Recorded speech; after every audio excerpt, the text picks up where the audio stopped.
The drug war is a failure. Get rid of it. Oh, you libertarians and pot. For 7 years on this show, I fought with conservatives about personal freedoms. Ann Coulter says I'm not only wrong, well, I can't say what she said. This is why people think libertarians are. We're living in a country that is 70% socialist. The government takes 60% of your money. They're taking care of your health care, of your pensions.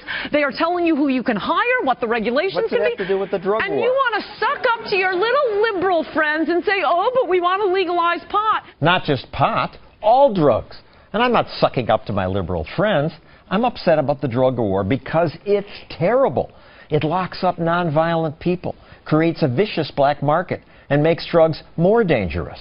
Legal drugs are safer drugs. On one show, one of my favorite guests, now she's editor of Reason magazine, took on Prohibition's current crusade, banning e-cigarettes. Should I be allowed to open this little case and do this?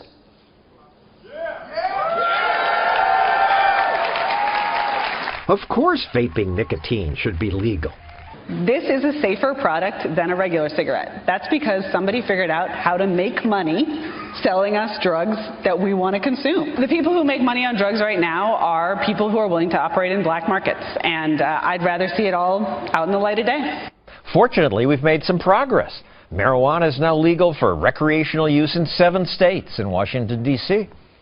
Sex is also legal, fortunately, but some people get very upset if money's involved. Sex workers, prostitutes we call them, say, it's my body. Why is it the government's business if I charge money for sex?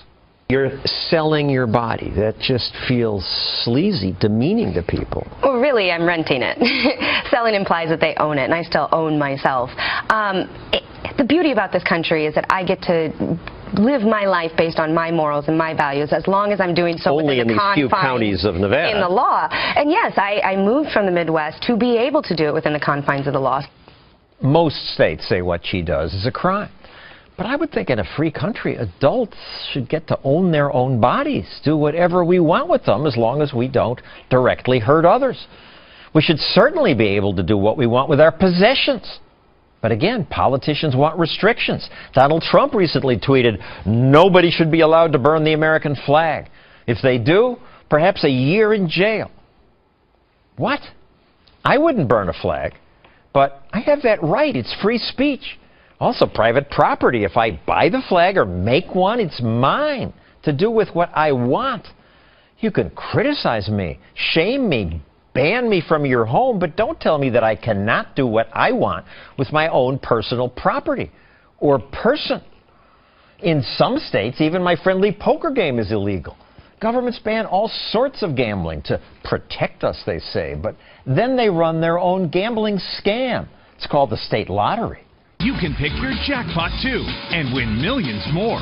I call this a scam because the odds this government monopoly gives are far worse than any casino game. And the players are disproportionately poor people. It's disgusting that government promotes this. With 15 chances to win up to $1 million a year. While at the same time, some states ban versions of this. A flush?